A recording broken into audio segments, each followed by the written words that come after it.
At the airport, my daughter said, "My husband and I are flying business class, and your seat is in economy at the back of the plane. Be grateful you're even coming on vacation with us." She didn't know that I paid for all the tickets. I called the bank and... Good day, dear listeners. It's Clara again. I'm glad you're here with me. Please like this video and listen to my story till the end, and let me know which city you're listening from. That way, I can see how far my story has traveled. I used to think I had raised my daughter right. For 63 years, I had lived a modest but comfortable life in Seattle, working as a school librarian until retirement. My late husband Thomas and I had always believed in teaching Jessica the values of gratitude and humility. But somewhere along the way, something had gone terribly wrong. The signs had been there for months, perhaps even years. I just hadn't wanted to see them. Jessica had married Brandon 3 years ago, a corporate lawyer with slicked back hair and an expensive watch that he checked every 5 minutes. From the beginning, something about him made me uneasy. The way he talked about investments and net worth at family dinners. The way Jessica started dressing differently, talking differently, looking at my small 2-bedroom house with barely concealed disdain.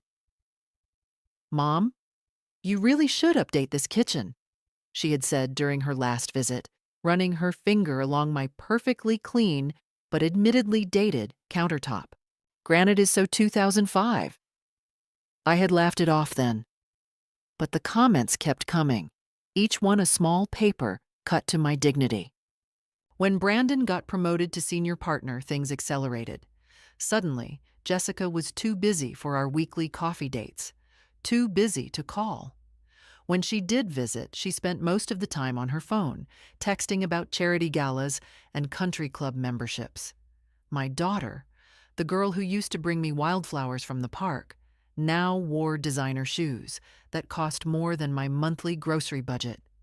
Still, I loved her. She was my only child, and despite everything, I wanted to be part of her life. So when she casually mentioned they were planning a 2-week vacation to Hawaii in March, I had an idea. Thomas had left me a substantial life insurance policy when he passed 5 years ago. I had been saving it, living frugally on my pension. What better way to spend some of it than on making memories with my daughter? I spent weeks planning. I called the travel agency, booked a beautiful resort in Maui, arranged everything. 3 business class tickets, Jessica, Brandon, and me. It cost nearly $8,000, but I didn't care. I imagined us reconnecting, walking on the beach, laughing over tropical drinks. My treat, my gift to them. I wanted it to be a surprise. The day we were supposed to leave, I arrived at SeaTac Airport with my small rolling suitcase, my heart full of excitement. I spotted Jessica and Brandon at the check-in counter, dressed in matching linen outfits that probably cost more than my entire wardrobe. I approached them with a smile, ready to reveal my surprise. "Mom," Jessica said, barely looking up from her phone, "you're here." "Of course, sweetheart. I wouldn't miss this for the world." Brandon glanced at Jessica with an expression I couldn't quite read. Something passed between them, something cold. "Well," Jessica said, her voice taking on a tone I had never heard her use with me before. "Brandon and I are flying business class. Your seat is in economy, in the back of the plane." I stood there, frozen. The noise of the airport seemed to fade away. "What? You should be grateful you're even coming with us on vacation, Mom," she continued, not meeting my eyes. "We discussed this. We're paying for the nice seats because we work hard. You're retired. You don't need the extra legroom." My mouth went dry. Brandon stood beside her, nodding, his arms crossed over his chest like a bouncer at an exclusive club I wasn't allowed to enter. "Jessica, the economy section is in the back," she interrupted, waving her hand dismissively. "Near the bathrooms. You'll be fine. It's only 6 hours." Only 6 hours. In the back of the plane. while my daughter and her husband stretched out in business class. On a trip I had paid for with money my beloved husband had left me. Money I had carefully saved while they spent freely on things they didn't need. They didn't know. They had no idea that every single ticket, every night at the resort, every planned excursion, all of it, was paid for by me. Not by Brandon's fancy salary, not by Jessica's trust fund from her father, by me. By the grandmother they were treating like an inconvenient burden. Something inside me shifted in that moment. Something hard and cold settled into the place where warm maternal love used to live freely. Did they really think I was that pathetic? That desperate for their company? I smiled, a small, careful smile. Of course, I said quietly. Thank you for letting me come along. Jessica finally looked at me then, satisfied, already turning back to her phone. She had won, or so she thought. But as I walked toward the economy check-in line, my hands trembling slightly around the handle of my suitcase, a plan began forming in my mind. A cold, clear plan. They were about to learn a lesson my late husband would have approved of. I sat in seat 43B, wedged between a businessman who smelled like stale coffee and a college student who immediately fell asleep on my shoulder. The engine roar during takeoff matched the roar building in my chest. 6 hours. I had 6 hours to think, to plan, to decide exactly what kind of person I wanted to be after this. Through the gap between seats, I could glimpse the curtains separating business class from economy. Behind that curtain, Jessica and Brandon were probably sipping champagne, reclining in seats that cost me an extra $3,000. Money I had spent believing it would make my daughter happy. Money that had apparently bought me nothing but humiliation. I pulled out my phone before we reached cruising altitude and opened my banking app. The numbers stared back at me, cold and factual. Total trip cost, $14,347.89. Resort for 2 weeks, $8,200. 3 business class tickets, $5,847.89. Rental car, $300. The excursions I had booked, snorkeling, helicopter tour, sunset dinner cruise, another $2,000 that hadn't been charged yet. Thomas had left me $180,000. I had been so careful with it, so frugal. This trip represented nearly a tenth of my entire safety net. And Jessica thought I was some charity case grateful for scraps from her table?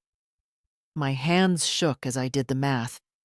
If I canceled everything right now, I would lose the deposits, but save the bulk of it. The resort had a 48-hour cancellation policy for full refund minus a $500 processing fee. The excursions could be canceled any time before arrival. Even the return flights could be changed for a fee. But was that what I wanted? To run away? To let them discover the truth accidentally when they arrived at the resort and learned nothing was paid for? No. That wasn't enough. That was passive. That was what old, grateful, pathetic Grandma would do. A flight attendant passed by with the beverage cart, and I ordered tomato juice, my mind racing. I needed to be smart about this. Strategic. Jessica and Brandon had revealed who they truly were today, people who valued status and money above family, above decency. People who would humiliate an elderly woman at an airport check-in counter. What would Thomas say? I closed my eyes, remembering his face, his gentle wisdom. Margaret, he used to tell me, sometimes the kindest thing you can do is let people face the consequences of their own actions. The plane hit turbulence, and my tomato juice sloshed. The businessman beside me grumbled. But I felt strangely calm now, the fear transforming into something else, something focused. I opened my email and found the confirmation from Maui Grand Resort. Account number, reservation details, everything in my name. Margaret Patricia Henderson. Not Jessica Henderson Morrison, not Brandon Morrison. Me. My first plan crystallized. I would let them think everything was fine until we landed. Let them enjoy their champagne, their extra legroom, their smug superiority. Let them walk through that airport in Maui, collect their designer luggage, climb into the rental car that I had paid for, all the while believing they were the generous ones taking poor Mom on vacation. And then, at exactly the right moment, I would make one phone call. One simple phone call that would change everything. I pulled up my bank's customer service number. My finger hovered over the call button. Not yet. Not at 30,000 feet. But soon, very soon, Jessica and Brandon would discover what it felt like to have the ground pulled out from beneath them. The seatbelt sign dinged off.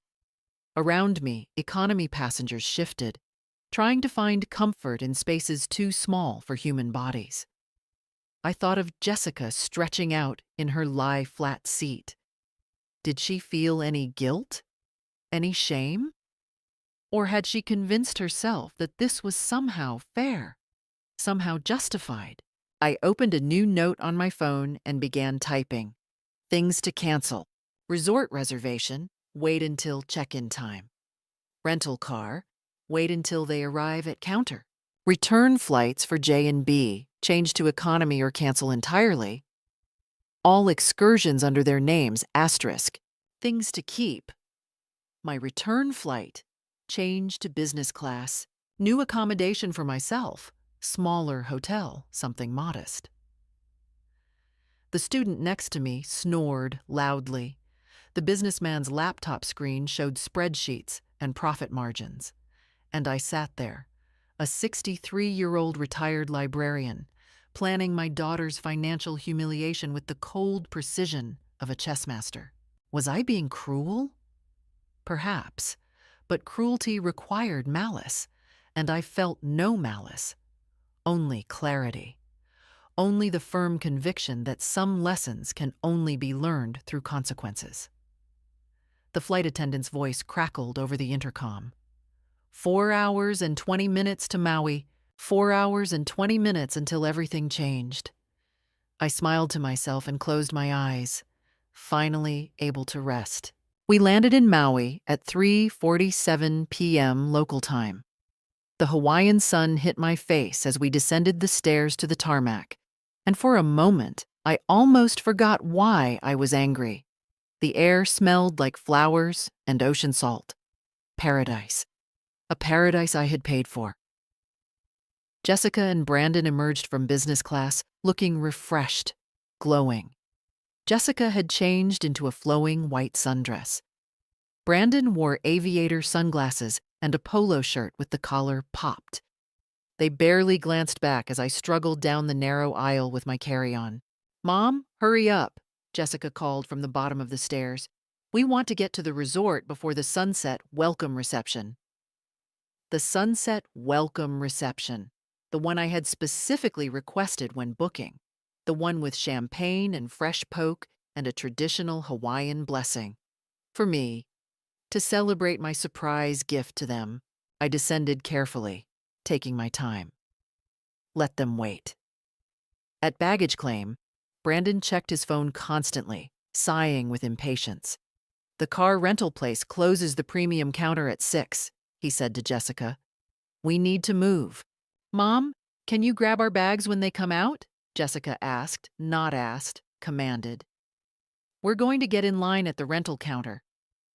I watched them walk away, hand in hand, Jessica's sundress floating behind her like she was in a resort commercial.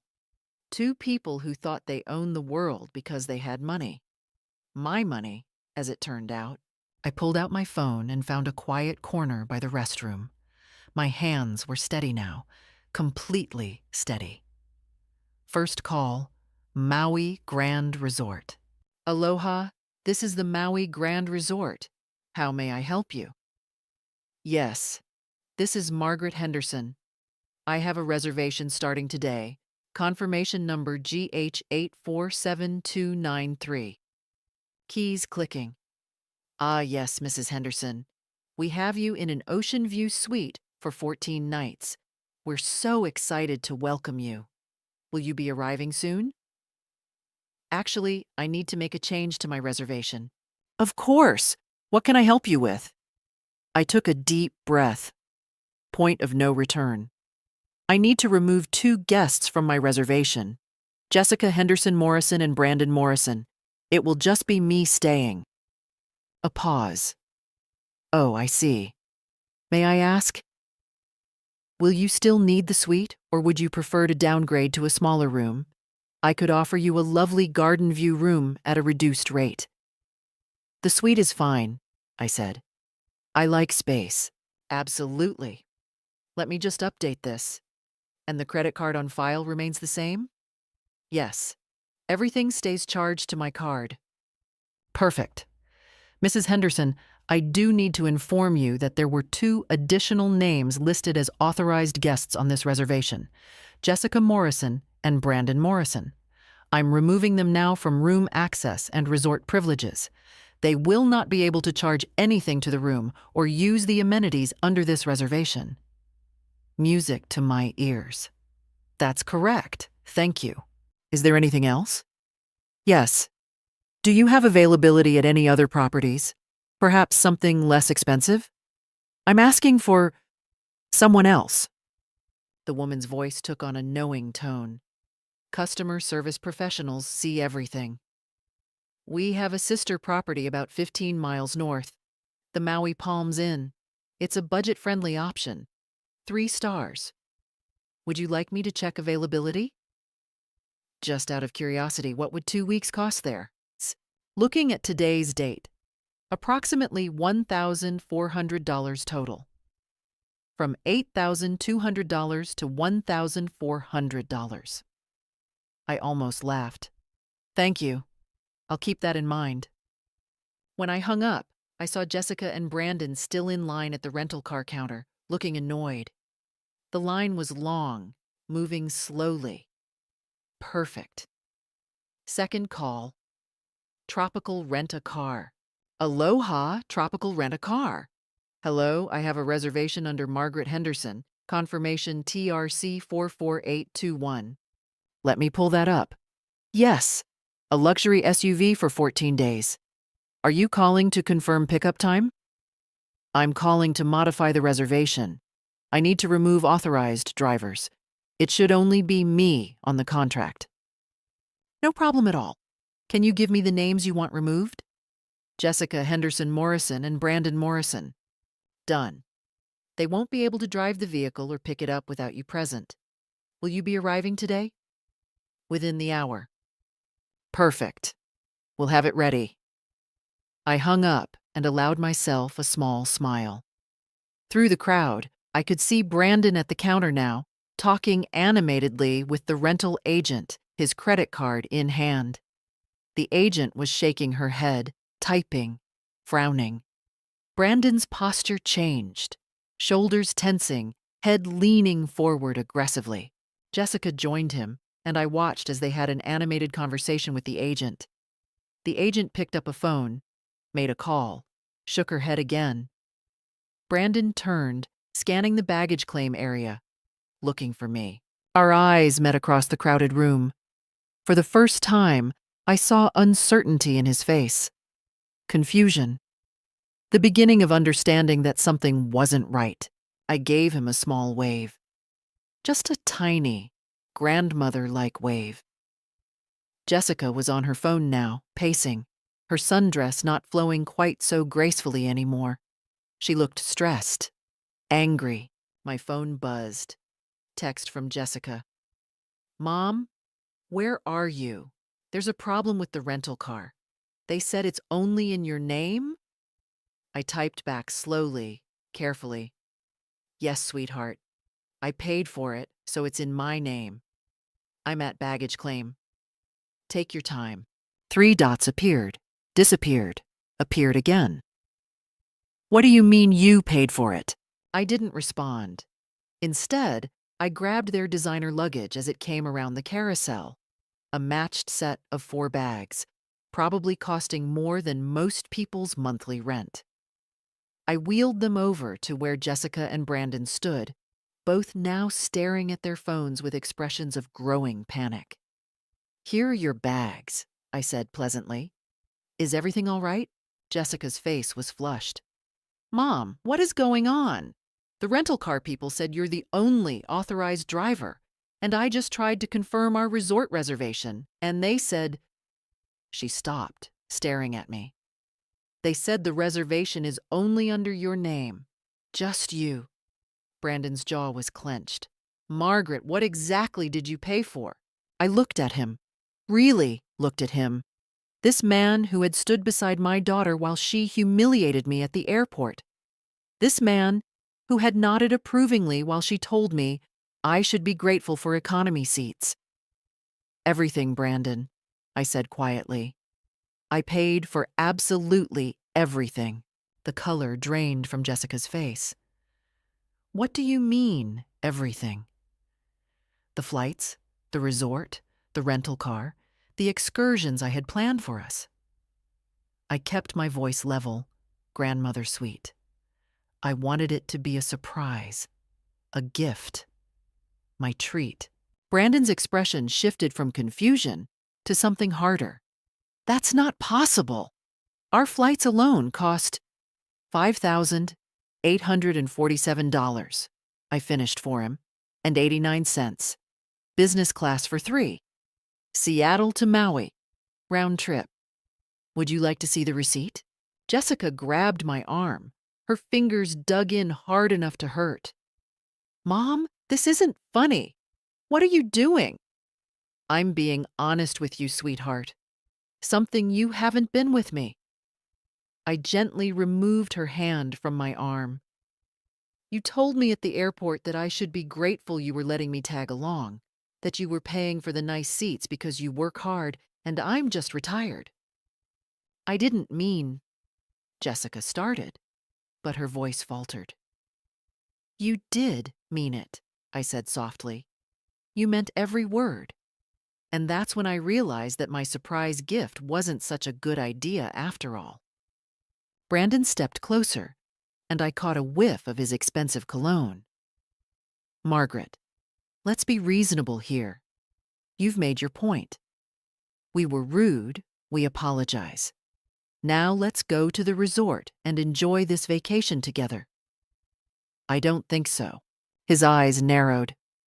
"You're seriously going to ruin a family vacation over a misunderstanding?" "There was no misunderstanding, Brandon. I understood perfectly. You both think I'm pathetic, a burden, someone who should be grateful for scraps." I pulled my suitcase closer. "So I've made some changes." "What kind of changes?" Jessica's voice had gone shrill. People were starting to stare. "The resort reservation is now only in my name, just me. You're not registered guests." I paused. "The same with the rental car. I'm the only authorized driver." Brandon's face turned red. "That's insane. You can't just— We're already here. We flew all this way." "Yes, you did. On tickets I purchased. You're welcome, by the way." Jessica's eyes filled with tears, but they looked like angry tears, not sad ones. "So what are we supposed to do? Sleep on the beach?" "There are plenty of hotels in Maui. I'm sure you can afford something nice with Brandon's big promotion salary." I started walking toward the exit. "I recommend the Maui Palms Inn. I hear it's budget-friendly." Brandon moved to block my path. A security officer nearby straightened up, watching. "You're not going anywhere until we sort this out." "Am I being detained?" I asked, loudly enough for the security officer to hear clearly. The officer started walking over. Brandon stepped back immediately, hands raised. "Mom, please," Jessica hissed. "Don't do this. We're family." Family. I let the word hang in the air. Family doesn't humiliate each other in airport terminals. Family doesn't assign each other to seats in the back by the bathrooms while enjoying champagne in business class. Family doesn't treat each other like inconvenient charity cases. We'll pay you back, Brandon said quickly. For everything, every dollar. Just let us. I don't want your money. I looked at Jessica, my only daughter, the child I had rocked to sleep and helped with homework, and walked down the aisle at her wedding. I wanted respect. I wanted to be treated like a human being. I wanted my daughter to remember where she came from. Jessica's tears were falling now. I'm sorry, okay? I'm sorry. Is that what you want to hear? I want you to mean it. I turned to continue toward the exit. The resort has my number if you need to reach me. Enjoy your vacation. You'll regret this, Brandon shouted after me. You think you can manipulate us like this? We'll contest the charges. We'll call the credit card company. I stopped and turned back. The charges went through 3 weeks ago, Brandon. All paid in full. Check with Chase Bank if you'd like confirmation. I smiled. I'm sure as a lawyer you understand that, legally, I can modify or cancel services I've purchased at my discretion. His mouth opened and closed like a fish. Jessica grabbed his arm. Brandon, call your parents. Call them right now. We need money for a hotel. I walked away, my small suitcase rolling smoothly behind me. Behind me, I could hear Jessica on the phone, her voice desperate and young, explaining to her father-in-law that they were stranded in Maui, that her crazy mother had done something insane. The automatic doors opened, and warm Hawaiian air embraced me. My hands were shaking again, but not from fear. From adrenaline.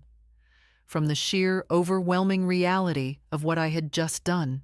I had just cut off my daughter in paradise.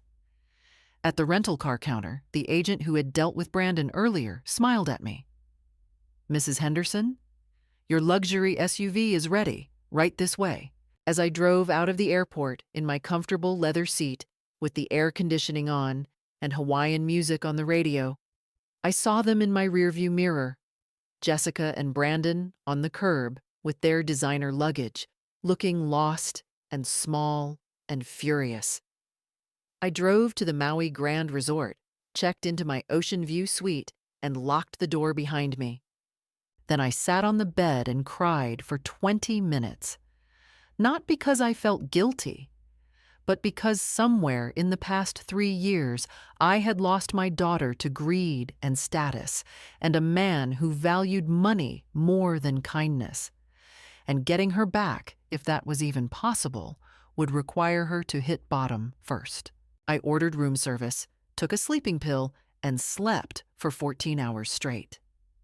For the next 3 days, I didn't leave my suite except to sit on the balcony and watch the ocean. I needed time. Time to process what I'd done. Time to prepare for what came next. Because I knew Jessica and Brandon, and I knew they weren't done fighting. On the 4th morning, there was a knock on my suite door. I was on the balcony, drinking coffee and watching surfers catch waves in the early light. Paradise. Even in my emotional turmoil, I couldn't deny this place was beautiful. I had chosen well. Through the peephole, I saw a delivery person holding an enormous bouquet of tropical flowers, birds of paradise, orchids, plumeria. The card was visible even from a distance, tucked in the front. Mom. I opened the door and accepted the arrangement. It must have cost $300. The delivery man smiled and left. Inside the card. I'm sorry. Please forgive me. Let's start over. Come to dinner tonight? We're staying at the Kapalua Resort. 7 p.m. Your daughter who loves you, Jessica. P.S. Brandon sends his apologies too. Kapalua Resort. I looked it up on my phone. 5-star luxury. Rooms starting at $800 per night. So Brandon's parents had come through with money. Or perhaps they'd maxed out a credit card. Either way, they'd landed on their feet. Part of me, the mother part, the part that had changed Jessica's diapers and nursed her through chickenpox, wanted to say yes. Wanted to believe this was real, that 3 days apart had transformed my daughter back into someone who understood gratitude and humility. But the other part of me, the part that had spent 63 years watching people, knew better. I texted back, "Thank you for the flowers, they're beautiful. I need more time." The response came within seconds. "How much time? We're here for 11 more days. Please, Mom, I miss you." I didn't answer. An hour later, another text. "Dinner anywhere you want, your choice." "Please?" Then, "We could do the sunset cruise together, the one you mentioned." Our treat. My treat, actually. I had booked it, but I'd canceled their spots. I texted, "I appreciate the offer. I'm not ready yet." The text stopped. For a while. That afternoon, I went down to the resort pool for the first time. I needed to be around people, around life. I couldn't hide in my suite forever, no matter how comfortable it was. I chose a lounger in the shade and opened the book I'd brought. A thriller about a woman who fakes her own death. Appropriate, perhaps. Is this seat taken? I looked up. A woman about my age, maybe slightly older, with silver hair and kind eyes behind tortoiseshell glasses. She wore a simple one-piece swimsuit and had a canvas bag full of books. "It's all yours," I said. "Thanks, I'm Linda, from Portland." She settled in with the ease of someone comfortable in her own skin. "Margaret, Seattle. Beautiful here, isn't it?" She gestured at the ocean view. "I come every year, just me. My husband passed 3 years ago. Hawaii was our special place."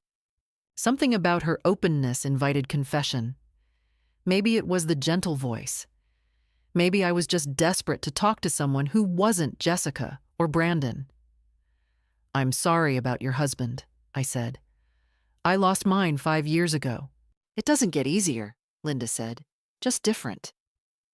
We sat in comfortable silence for a while. Then Linda asked, "Are you here alone?" "It's complicated," I said. And then, to my surprise, I told her everything. The airport humiliation, the payments, the confrontation. All of it spilled out like water from a broken dam. Linda listened without interrupting, her expression shifting from sympathy to understanding to something like respect. When I finished, she was quiet for a moment. Then she said, "Good for you." I blinked. "What?" "Good for you," she repeated firmly. "Margaret, I have 3 children. I love them desperately. But if any one of them ever spoke to me the way your daughter spoke to you—" She shook her head. "Some people need to learn that respect isn't optional, that kindness isn't weakness." "You don't think I'm being cruel?" "Cruel would be doing nothing and letting them think that behavior is acceptable. You're teaching her a lesson. The question is, will she learn it?" That evening, my phone rang. Jessica. I let it go to voicemail. Her message. "Mom, please. I know you're angry. I know we hurt you. But shutting us out completely? That's not like you. You're kind. You're forgiving. You're my mother. Please just talk to me." I played the message for Linda over dinner. We decided to eat together at the resort restaurant. 2 widows enjoying fresh fish and good wine. Linda frowned. "She's pushing your buttons." "That's not like you." "You're kind." "She's trying to manipulate you into being who she wants you to be, someone she can take advantage of." "Or maybe she's genuinely sorry," I said, though I didn't quite believe it myself. "Margaret." Linda put down her fork and looked at me seriously. "In my experience, real apologies come with changed behavior, not expensive flowers and guilt trips. Has she acknowledged what she did wrong? Has she asked what she can do to make it right? Or is she just sorry she got caught?" I thought about the texts, the dinner invitations, the hour treat offer for an excursion I had originally paid for. The latter, I admitted. Then you hold your ground, Linda said. You're not being cruel. You're being wise. That night, I slept better than I had in days. Having someone in my corner, someone who understood, made all the difference. I had found my social support in an unexpected place.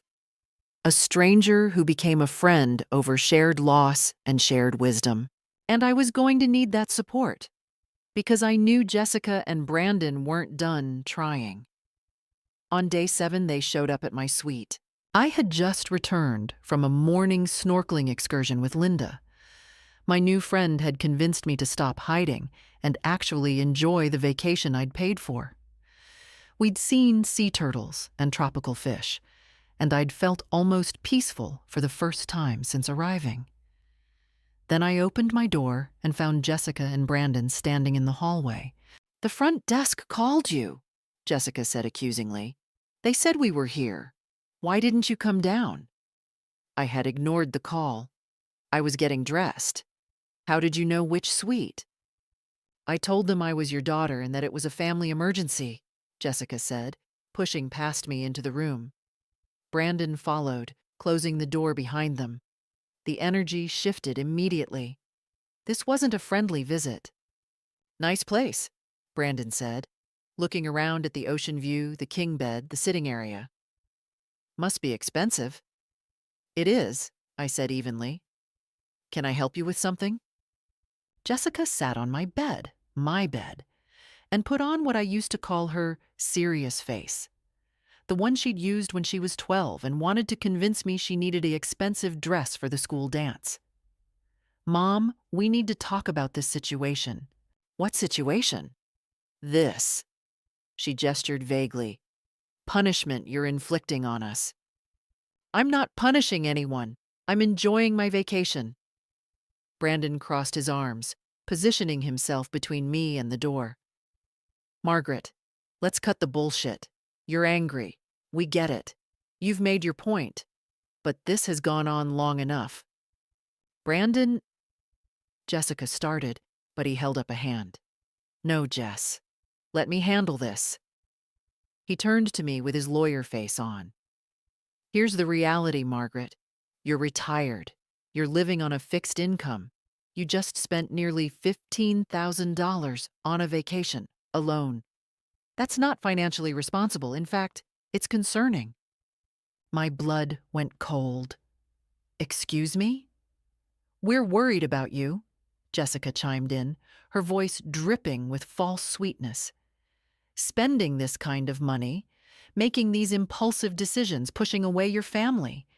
These are signs of, well, cognitive decline." I stared at her. My daughter. Suggesting I was losing my mind.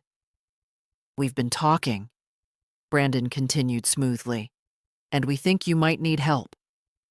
Professional help. Managing your finances, making decisions. Jessica has been researching conservatorship options." "Conservatorship?" The word came out sharp as a knife. "It's for your own good," Jessica said, standing up. "We can't just stand by while you throw away Dad's life insurance money on spite vacations and—" "Get out." They both froze. "Get out of my suite, now." "Mom, you're not hearing us," Jessica said, her mask slipping.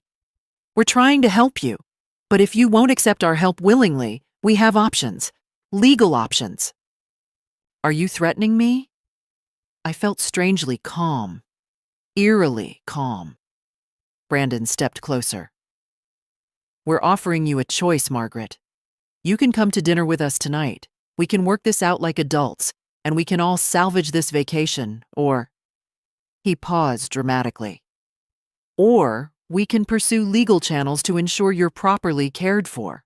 A woman your age, making erratic financial decisions, showing signs of paranoia and spite. I'm 63, Brandon, not 93. Doesn't matter. The courts take these things seriously." His smile was ugly. "Especially when there's significant assets at stake. Jessica is your only heir. She has a duty to protect your estate. There it was. The truth. The mask had slipped completely off. They didn't want reconciliation. They wanted control. Control of me. Control of Thomas's life insurance money. Control of my house, my decisions, my life. Jessica was crying now, but they were manipulative tears. Mom, please. Just say you'll have dinner with us. Just say we can fix this. I can't stand the thought of having to take legal action against my own mother.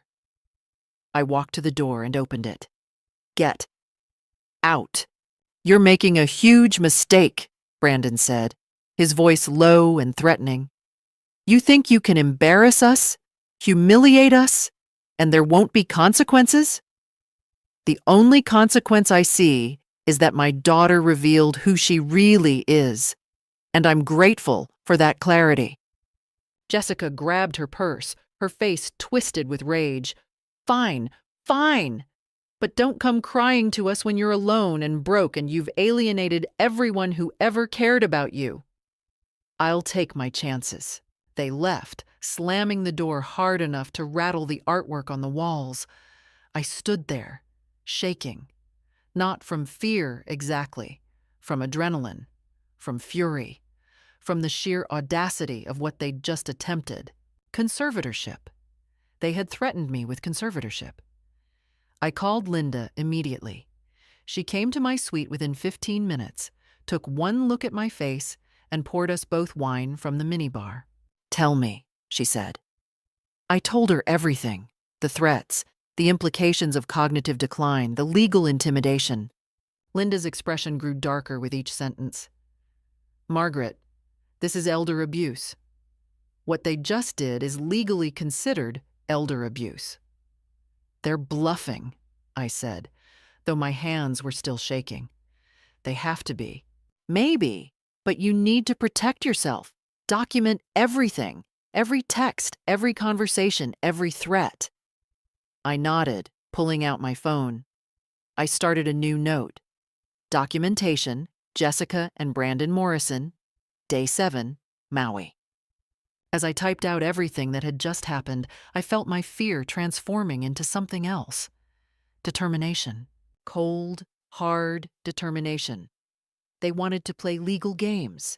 They wanted to threaten my autonomy, my dignity, my freedom. Two could play that game. And I had something they didn't.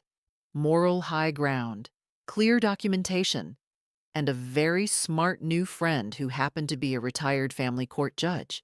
Linda, I said slowly, how would you feel about helping me make sure I'm legally protected? She smiled. It wasn't a warm smile. It was the smile of someone who'd spent 30 years protecting vulnerable people from predators. I thought you'd never ask. On day 10, I invited Jessica and Brandon to lunch. The text I sent was simple. Let's talk. Mama's Fish House. 1 p.m. tomorrow. My treat. Jessica's response came within minutes. Thank God. Yes, we'll be there. Linda helped me prepare. We spent the morning going over documents, making sure everything was in order. She'd made some calls to colleagues in Washington State. Just as a precaution, she'd said with that same sharp smile. I dressed carefully, a simple but elegant dress Thomas had bought me years ago. Pearl earrings, my wedding ring. I wanted to look like exactly what I was, a dignified woman who knew her worth. They were already at the restaurant when I arrived, seated at a table with an ocean view. Jessica had clearly dressed for victory, designer sundress, expensive jewelry. Brandon wore slacks and a button-down, his lawyer armor. Mom! Jessica stood up and tried to hug me. I allowed it briefly. Thank you for coming, I said, sitting down. Of course, Brandon said smoothly. We're family. Family works things out. The server came and took our drink orders. I ordered water. I wanted to be completely clear-headed for this. So, Jessica said, reaching across the table for my hand. I didn't pull away. We've done a lot of thinking this past week. So have I said. We were hurt by what you did, Brandon started, but I held up my hand. "Let me speak first, please." They exchanged glances but nodded. I took a breath. I've spent the last 10 days thinking about how we got here, about what I did wrong as a mother, about where things went off track. Jessica's expression softened. This was what she expected. My apology, my capitulation. "And I've realized," I continued, "that I enabled behavior that should never have been tolerated. I taught you, Jessica, that your comfort was more important than anyone else's dignity. I taught you that money equals worth. I failed you." "Mom, no." "Let me finish." My voice was steel wrapped in velvet. "I failed you by not teaching you consequences, by always bailing you out, by prioritizing your feelings over basic human decency." Brandon's eyes narrowed. "Margaret." "I'm not finished." I pulled out my phone and set it on the table. "I've documented everything that's happened this week. Every conversation, including the one 3 days ago when you threatened me with conservatorship." The color drained from Jessica's face. "That's not— We were just concerned," Brandon started. "You threatened to have me declared mentally incompetent so you could control my finances. That's called elder abuse, Brandon. I'm sure as a lawyer, you're aware of the legal definition." "You're twisting our words," Jessica said, her voice rising. "We were trying to help you." "By suggesting I'm too mentally unstable to manage my own money? By implying you'd seek legal guardianship over me?" I pulled out a folder Linda had helped me prepare. "I've consulted with a family court judge. I've documented the timeline. I've recorded the threats." Brandon's professional mask cracked. "You recorded us without consent? That's illegal in some states. Washington is a 2-party consent state," I said calmly. "Hawaii is 1-party consent. I was well within my legal rights to record our conversation in my hotel suite." I hadn't actually recorded it, but they didn't know that. "And even without recordings, I have a credible witness who saw you leaving my suite in an agitated state. A witness who happens to be a retired judge." Jessica was crying now, real tears this time, panicked tears. "Mom, please, you're blowing this all out of proportion. We said things we didn't mean. We were angry." "You were manipulative. You attempted financial coercion, and you revealed that your primary concern isn't my well-being. It's my money." "That's not true!" Jessica shouted. People at nearby tables turned to look. "Isn't it?" I kept my voice low, forcing them to lean in. "Tell me, Jessica, when was the last time you called me just to ask how I was? Not because you needed something, not because it was a holiday, just because you loved me and wanted to hear my voice." Silence. "Tell me when you last visited my house without criticizing something about it." More silence. "Tell me one thing, one single thing, you've done in the past year that prioritized my happiness over your own convenience." Jessica's mouth opened and closed. No words came out. Brandon tried a different tack. "Look, we all made mistakes here. Let's just move forward. You cancel the documentation, we apologize sincerely, we all go home and forget this happened." "No," I said simply. "No?" His voice was sharp. "No, because you haven't learned anything. You're not sorry for what you did. You're sorry you got caught. You're sorry there are consequences." "What do you want from us?" Jessica demanded. "You want us to grovel? Fine. I'm sorry, Mom. I'm so sorry. Is that enough?" "I want you to understand that love isn't transactional, that respect isn't optional, that family isn't about what you can get from each other. It's about what you give."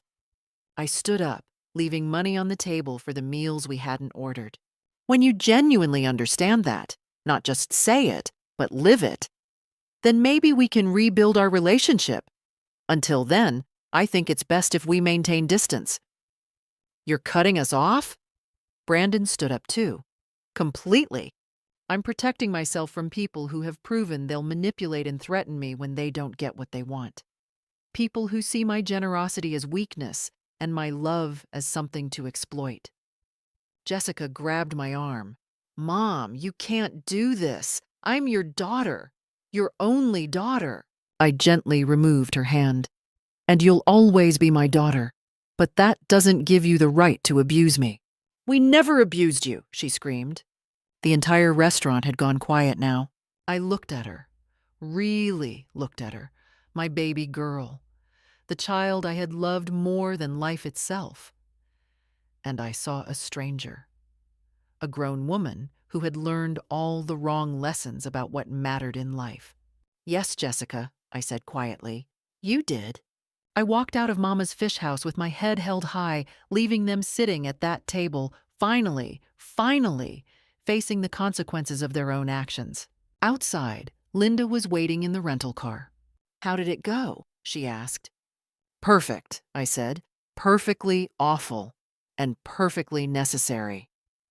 She squeezed my hand. You did the right thing. I nodded, though my heart was breaking into 1,000 pieces. Sometimes the right thing is also the hardest thing. The rest of the Hawaii trip passed peacefully. Linda and I explored the island together, hiked through bamboo forests, watched sunrise from a volcanic crater, took a sunset cruise where dolphins swam alongside our boat. I did all the excursions I had originally planned, just with better company. Jessica and Brandon sent texts, dozens of them, angry ones, pleading ones, threatening ones again. I forwarded all of them to Linda, who documented everything in a file she called Protection Portfolio. Just in case, she said. People who threaten conservatorship once often try again. On my last day in Maui, I received an email from Brandon's law firm email address, his first mistake. The message demanded I reimburse them for their stranded expenses in Hawaii. Total, $8,347. They gave me 30 days to pay, or they would pursue legal remedies. I forwarded it to Linda. She laughed out loud. He just created a paper trail showing attempted financial coercion of an elder family member from his work email. His firm's ethics board would love to see this. I flew home business class. The flight attendant brought me champagne. I toasted silently to Thomas. 2 weeks later, I received a formal demand letter from an attorney. Not Brandon. He'd hired someone else. Demand for $8,347 plus emotional damages of $25,000. Total, $33,347. I called Linda.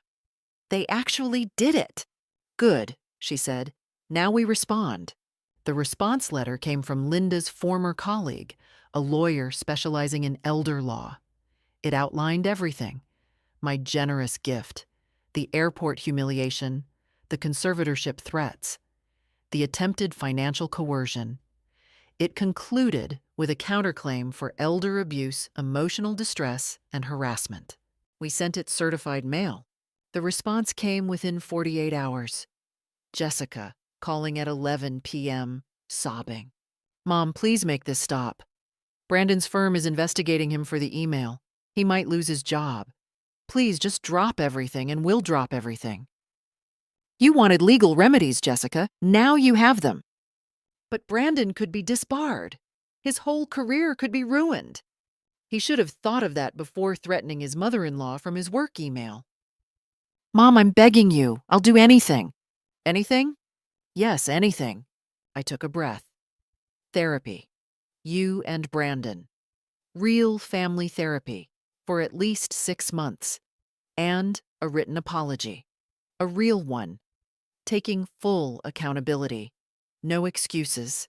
That's it? That's it. Do those 2 things and I'll drop all counterclaims. And then we can see each other again? After 6 months of therapy, we can revisit that conversation. If your therapist thinks you've done the work. A long pause. Okay, we'll do it. Jessica, I love you. I will always love you. But I will never again allow you to treat me with disrespect. I know, she whispered. I'm sorry. I'm really Truly sorry. For the first time since the airport, I heard something genuine in her voice. Then prove it, I said gently, not with words, with actions. 3 days later, a handwritten letter arrived from Jessica. 3 pages. No excuses. Just accountability, pain, and the beginning of understanding. At the bottom, I've scheduled our first therapy appointment. I'm scared, Mom. Scared of what I've become. Scared I've lost you forever. But I'm willing to do the work. I called Linda. They surrendered completely. How do you feel? Victorious and heartbroken and hopeful. All at once. The letter from Brandon's firm arrived a week later, confirming all claims were dropped. Brandon kept his job, but with a formal reprimand in his file. I didn't gloat. I simply filed the papers away and moved forward. Thomas's life insurance money sat safely in my account. My dignity was intact. My boundaries were clear. The war was over. I had won. Not because I had destroyed them, but because I had refused to be destroyed. 6 months passed. I returned to Hawaii twice more with Linda. The Maui Grand Resort staff remembered me, upgraded my room both times. My life transformed completely.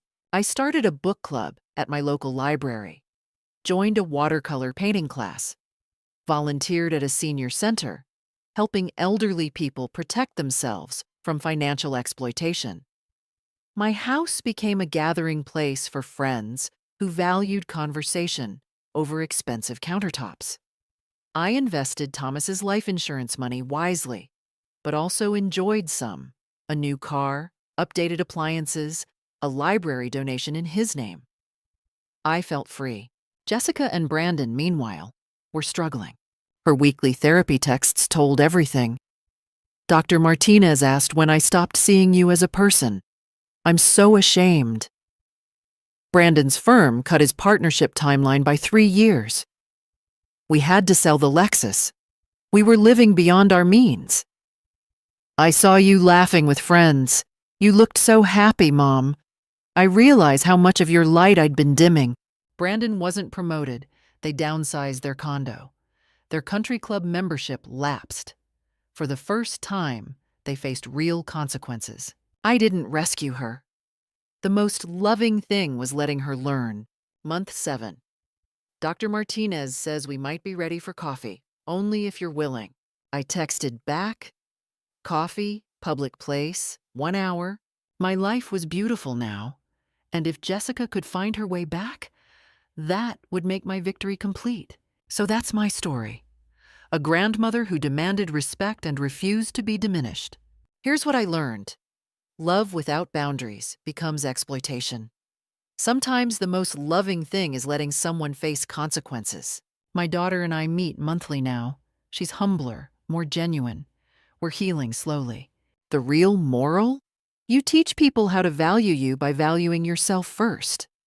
Never accept crumbs when you're offering a feast. What would you do? Forgive immediately? Hold firm? Cut ties completely? Share your thoughts in the comments. Sometimes we need to know we're not alone. Thank you for listening. May you always know your worth and have courage to defend it.